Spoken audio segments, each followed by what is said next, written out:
pessoal, tudo bem? Meu nome é Pedro, sou apresentador do Pod Ambiental e hoje a gente vai fazer o nosso primeiro episódio. O nosso podcast ele é focado nos seguintes temas. A gente vai abordar diversos assuntos envolvendo sustentabilidade, agricultura, agroecologia, biodiversidade, conservação e educação ambiental.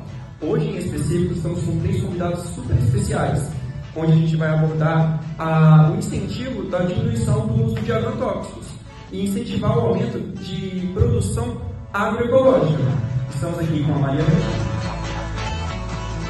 Estamos aqui com o Rodolfo. E estamos aqui também com o Alex. A nossa convidada especial, Maria Rita, é uma pequena produtora rural da região de Santo Antônio do Amparo. Tudo bem, Maria Rita? Olá, Pedro. Boa tarde aos meus colegas de mesa. É um prazer enorme estar aqui participando desse podcast maravilhoso, Pod Ambiental. O senhor Rodolfo, com mais de 30 anos de experiência no ramo de agronomia, no interior de Minas Gerais, está aqui presente conosco hoje. Tudo bem, Rodolfo? Boa tarde aos meus colegas aqui de mesa. Fico muito feliz de estar aqui falando sobre a minha experiência de trabalho. O nosso terceiro convidado é o senhor Alex, membro da comunidade que sustenta a agricultura CSA do município de Lavras. Tudo bem, Alex? Olá, todo mundo. Boa tarde, Pedro. Boa tarde, mesa. Estou muito orgulhoso de estar participando deste podcast. É um prazer enorme estar aqui. A nossa primeira pergunta vai para Rodolfo. Rodolfo, conta pra gente um pouquinho da sua experiência com plantio nesses últimos 30 anos. Como você mencionou, Pedro, eu tenho bastante experiência no campo com o cultivo do milho e do café. E eu acredito que com técnica e cuidado a gente consegue bons resultados na produção, evitar o desperdício e trazer segurança para os funcionários da lavoura. Aproveitando, eu gostaria de perguntar para você, Maria Rita, a sua produção é mais para consumo próprio, correto? Exatamente, Pedro. Eu tenho uma pequena propriedade, coisa de uns 5 hectares, no distrito de Santo Antônio do Amparo, na cidade de Santo Antônio do Amparo, e eu planto de tudo um pouco, envolvendo milho, café, algumas hortaliças, frutas também. E, como eu disse, é mais para consumo próprio, mas também o milho e o café, por exemplo, a gente vende porque é a nossa fonte de renda. Perfeito. Obrigado pelo esclarecimento, Maria Rita. E, Alex, agora que a gente escutou um pouco da Maria Rita e do Rodolfo, eu queria saber um pouco de você, que você luta por um consumo de produção mais consciente, correto? Eu queria saber se você também produz. Correto, Pedro, correto. Nós da CSA acreditamos em produzir alimentos de forma consciente, né? De maneira que a gente não agrida ao meio ambiente. No momento, eu estou produzindo para famílias do próprio grupo da CSA. E eu gostaria de saber um pouco de vocês também, essa pergunta também é direcionada a todos, se vocês acham que é possível produzir em larga escala para uma grande parcela da população sem utilizar agrotóxicos e componentes químicos. Rodolfo, você pode dar início, por favor? Pedro, é importante ressaltar que o Brasil é um dos maiores produtores de alimentos do mundo. E isso é devido ao uso dos defensivos agrícolas, das sementes melhoradas e dos fertilizantes. Sem essas ferramentas, isso ia impactar diretamente a nossa produção. E isso acarreta nos mercados. Ficaria mais caro para o nosso comerciante e também para o nosso consumidor. E vale aqui também colocar meu ponto, que a gente segue todas as medidas sugeridas e obrigatórias dos órgãos fiscalizadores. Tudo adequado, todos os funcionários usam EPIs para combater a toxicidade do produto. Perfeito. E Maria Rita, você pode dar o seu parecer também, por favor? Olha, não é possível produzir em longa escala sem uso de agrotóxico. Eu falo por mim, as minhas hortaliças, as minhas frutas são uma escala bem pequena, que consegue suprir a demanda da minha família e de alguma da comunidade local. Mas não ela toda, realmente algumas pessoas. Essa venda não atende todo mundo. Por quê? Porque é pequeno. A gente não produz muito, justamente porque não utiliza defensivos agrícolas, não utiliza agrotóxico.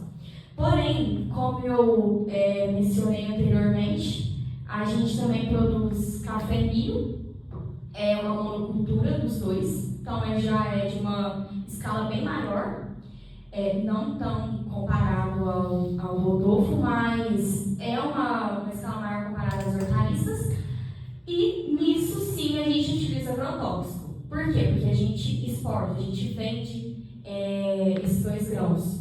Então, a gente precisa dos agrotóxicos, dos defensivos, dos adubos, para a gente conseguir produzir uma escala maior, para conseguir essa venda e para a nossa renda familiar, que vem dessas 2 culturas e dessas 2 plantações. E então, Maria Rita, então você acha que com a ampliação, se você fosse vender de forma ampliada as hortaliças, você teria que usar os defensivos? Certamente, teria que sim. Perfeito. Alex, você poderia dar sua visão sobre essa questão para a gente? Olha, Pedro, eu acredito que sim. Eu acredito que, como posso falar? Produzir alimentos para a sociedade sem o uso de agrotóxico tem como sim, sabe? Se a gente aproveitar o manejo do solo, fazer um bom planejamento de plantio, usar adubo orgânico, nós da CSA aproveitamos a própria natureza mesmo para o controle de pragas. Então, você acredita que atualmente a gente tem tecnologia suficiente para poder produzir sem a utilização de defensivos? Sim, sim. E em relação à falta de alimento, eu acredito que isso é por conta da distribuição, do desperdício. E eu queria saber mais de você, Alex. Você poderia explicar para a gente mais sobre a CSA? Claro, eu posso falar assim. A CSA, o que ela significa? É uma comunidade que sustenta a agricultura. Como eu falei anteriormente, a gente acredita em produzir alimentos sem o uso de agrotóxicos. E eu gostaria de saber, esse tipo de produção, ela é fornecida para quem, especificamente? Olha, a gente fornece para a própria comunidade. É uma produção de pouca escala, não tem muita escala, então a gente produz para o pessoal da CSA mesmo. Perfeito, Alex. E Alex, eu queria saber o que difere da agricultura orgânica e sem troca. Seriam os custos ou algo do tipo? Como que a gente não usa agrotóxico, a gente busca procurar maneiras sustentáveis de baixo custo, ou seja, que seja econômico. Então não tem nenhum fim lucrativo atrás da CSA? Não, nenhum. Perfeito. Agora que a gente entrou nessa questão sobre o uso de defensivos agrícolas, na verdade sobre o uso de agrotóxicos, eu quero saber um pouco de vocês sobre se vocês utilizam alguma técnica para reduzir ou inibir a utilização desses químicos. Rodolfo, você pode começar dando a palavra para a gente, por favor? Olha, Pedro, não inibo, não tento regulamentar nada. Os defensivos agrícolas são essenciais para a produção, pelo menos a minha aqui em Lages, cara. Nós podemos observar que as demandas populacionais estão aumentando. Eu discordo totalmente do nosso amigo aqui, Alex, do CSA, e também isso é lorota da mídia. A mídia aumenta muitas coisas. Não é assim. Nesses meus 30 anos de experiência, eu nunca vi ninguém passar mal com o uso de defensivo agrícola. Então você acredita que as falas da Maria Rita sobre a questão de passar mal foram equivocadas? Não foram equivocadas, mas foi sob a perspectiva dela, que alimenta a sua própria família. Modéstia à parte, ela alimenta o Brasil e o mundo. Então, é inviável a produção sem defensivo agrícola. Certo, eu gostaria de escutar então a Maria Rita sobre o que ela tem a dizer. Por favor.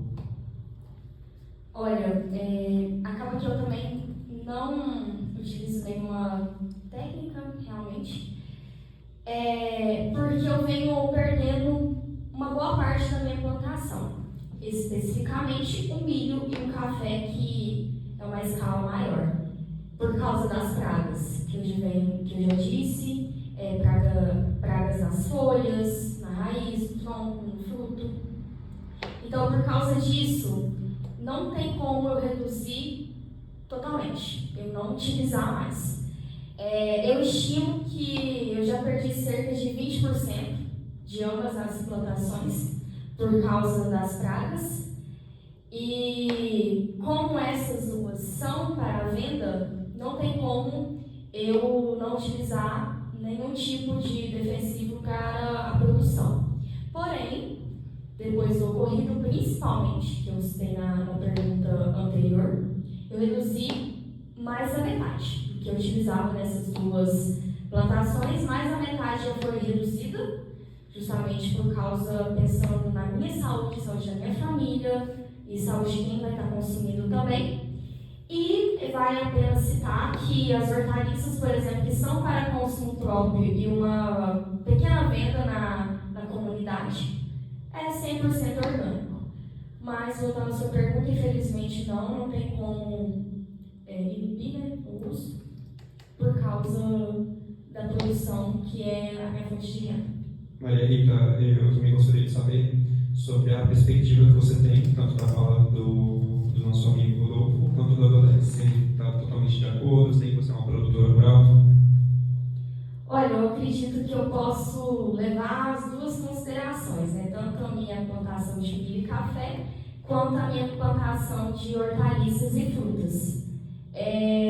Eu prezo muito pela minha plantação de hortaliças e frutas, justamente por ser orgânico, porque realmente é muito importante a sustentabilidade, é muito importante comer bem e comer saudável. Igual eu falei, dá para sentir uma grande diferença nas duas frutas, por exemplo, a do mercado e a orgânica.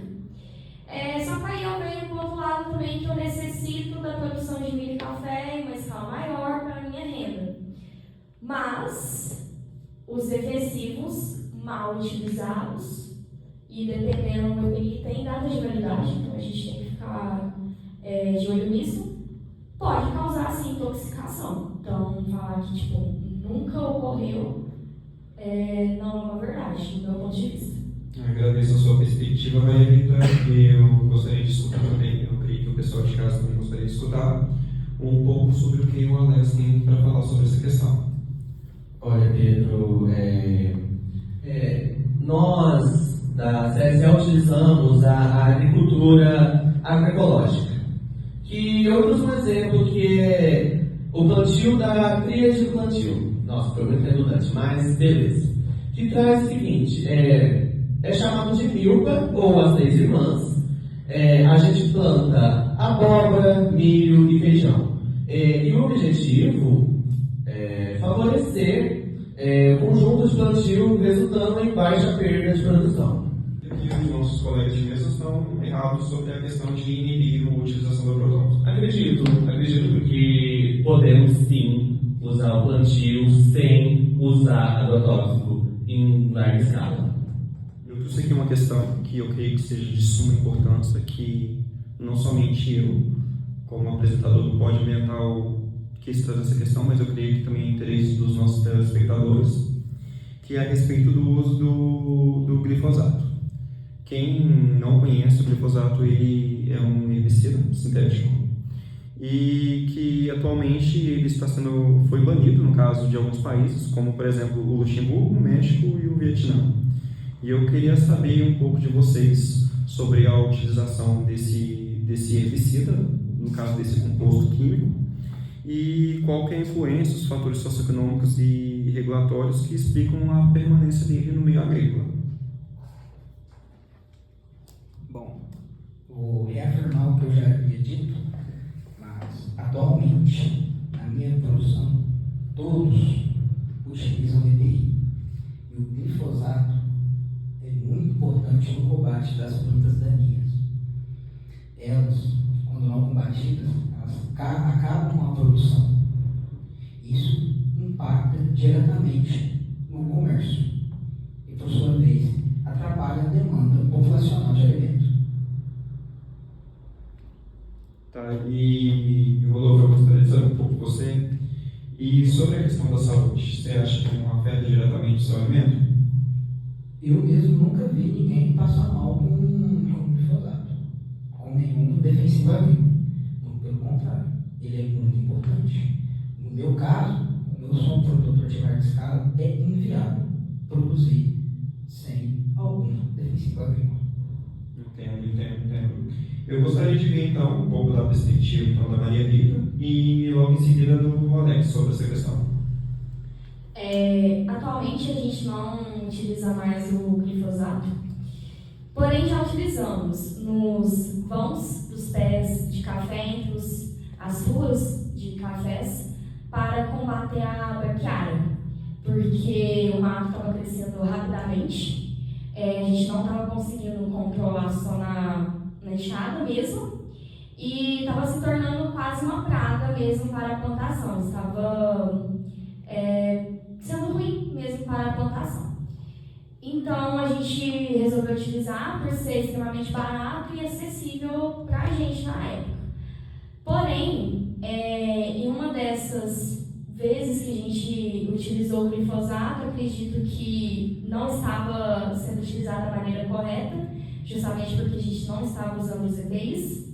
Acabamos nos intoxicando, vômitos, náuseas, dores de cabeça, olhos e pele avermelhados, e tivemos que ir para o hospital, ficamos internados e desde então resolvemos não utilizar mais. Então hoje em dia a gente não faz mais o uso de glifosato.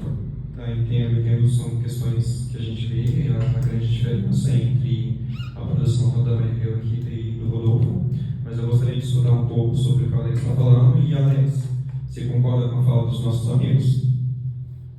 Olha, Pedro, nós da CSA, aqui em Lavras, somos de média de 50 a 80 famílias, né? E eu acho que eu já deixei bem claro que nós não usamos agrotóxico, porque a gente sabe que isso faz mal à saúde. E sobre a relação às ervas daninhas, a gente utiliza as técnicas sintrópicas. Ou seja, a gente utiliza de técnicas tradicionais, que é capinar, arrancar com a mão mesmo.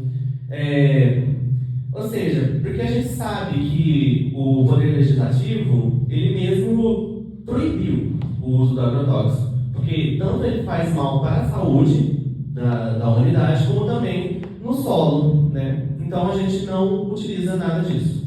Alex, então você discorda totalmente do que o Rodolfo comentou, porque ele disse que nunca ninguém passou mal com a utilização dos EPIs. Você acredita que mesmo com a utilização dos EPIs é perigoso utilizar o glifosato na plantação? Com certeza. Veneno na comida faz totalmente mal. Tá, perfeito. A gente viu agora as diferentes perspectivas a respeito do assunto. Até porque o glifosato, a utilização dele é uma questão um tanto quanto delicada, mas é importante a gente ver quais são as visões de diferentes pessoas que estão atuando nesse ramo há tanto tempo. Eu agradeço novamente sobre a perspectiva que vocês trouxeram sobre essas questões. Eu sei que vocês possuem perspectivas diferentes de acordo com a realidade de vocês. E é por isso que eu vou abordar agora uma questão de um assunto que está mais atual na mídia. O assunto em questão que a gente optou em trazer aqui nesse podcast está relacionado com a COP30, que na verdade é uma realidade que está acontecendo ainda nos dias de hoje, que está sendo gravado esse podcast. Que a gente está percebendo os problemas que tiveram nos últimos dias, principalmente relacionado a mudanças climáticas. E eu sei que existem diversos fatores por trás dessas mudanças. Mas pensando no que a gente está falando aqui agora, sobre o nosso tema do nosso podcast, eu queria saber se alguns fatores, como o uso de maquinários agrícolas, a criação de gado, ou que causam poluição no meio ambiente, ou até mesmo a questão do transporte também, que são fatores que contribuem para mudanças climáticas. Quais ações que vocês acham que podem ser tomadas para contribuir com esse objetivo da COP30?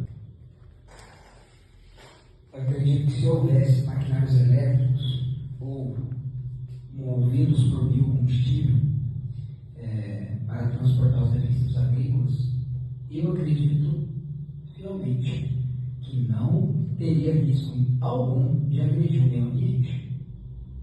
Então você acredita que o problema sobre as mudanças climáticas não somente voltadas para o transporte? Eu acredito, devido ao transporte e ao combustível. Entendo. Maria Rita, o que você diz sobre? Olha, eu já tenho uma pequena produção sem a utilização de agrotóxicos e, como eu mesmo citei, eu produzo frutas. Então, aumentar essa produção de árvores frutíferas e, por que não as não frutíferas também, né? Eu penso num projeto de arborização na minha fazenda e isso contribui para o solo, contribui para a água, para o ar e o meio ambiente em geral, porque vai aumentar, né, a produção de oxigênio, principalmente aqui aos arredores da minha fazenda. Então, como já é sem a utilização de agrotóxico, o aumento dessas árvores, principalmente as frutíferas, né, que eu já produzo, ajudaria para essa questão da ONU. E, Maria Rita, sobre a fala que o Rodolfo trouxe, é uma fala um pouco polêmica, mas você realmente acredita que o problema está direcionado somente ao uso de maquinários e ao transporte dos defensivos? Olha, com certeza não, porque eu utilizo os defensivos na terra, né?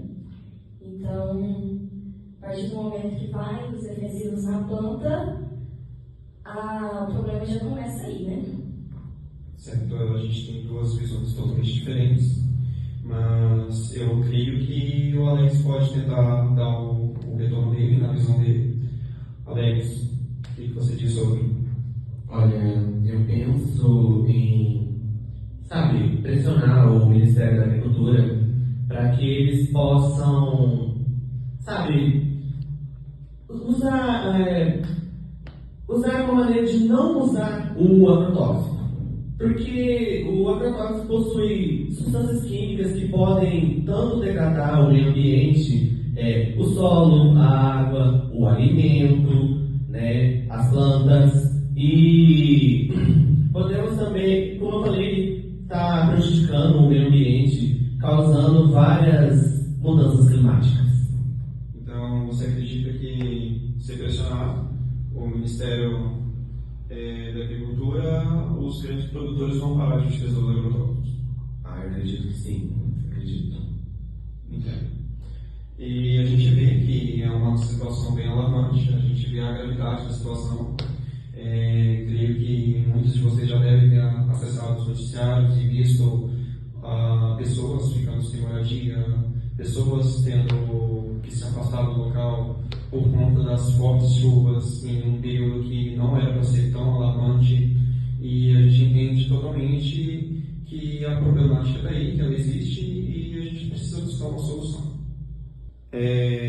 Aproveitando para esse diálogo que a gente está tendo, essa conversa que a gente está tendo, que a gente recebeu diferentes pontos de vista de acordo com a realidade de cada um, eu queria saber se vocês pensam em produzir utilizando técnicas de agriculturas agroecológicas. Eu queria começar por você, Rodolfo. Você poderia dar a sua visão, se você pretende fazer essa mudança?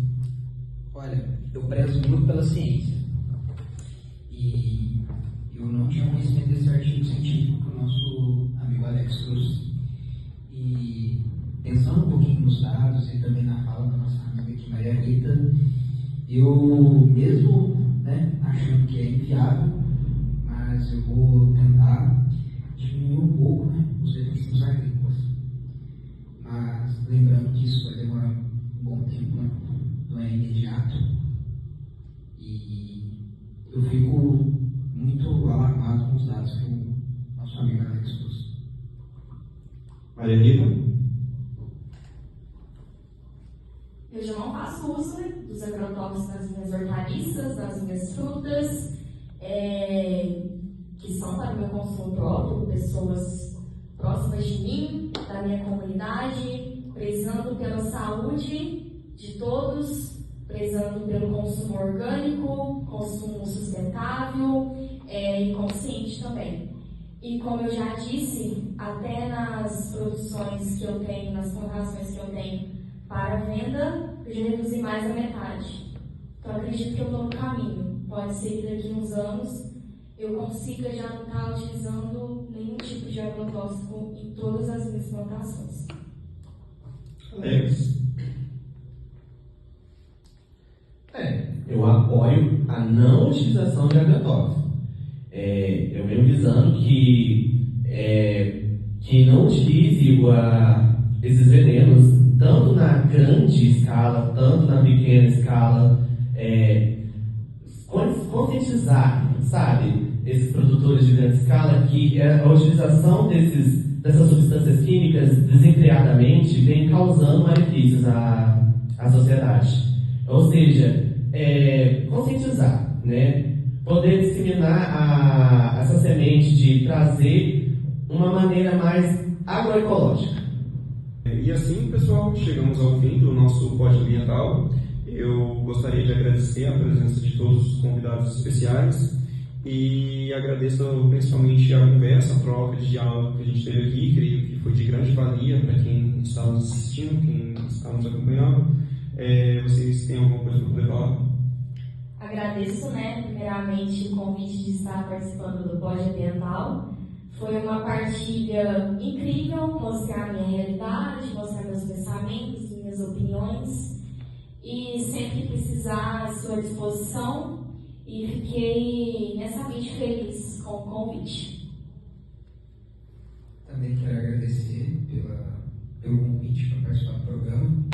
Pedir perdão pelas minhas falas, se ela causou algum dano aí para os meus colegas.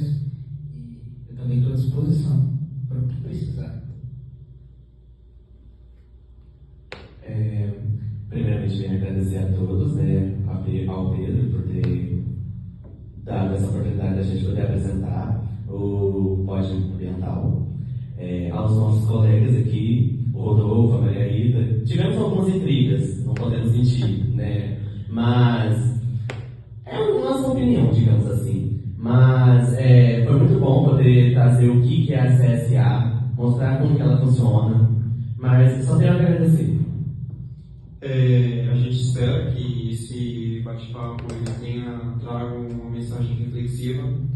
E se você que está aí nos assistindo não entendeu algum tipo de conceito abordado, você pode acessar a newsletter, que está aqui o link logo abaixo na descrição.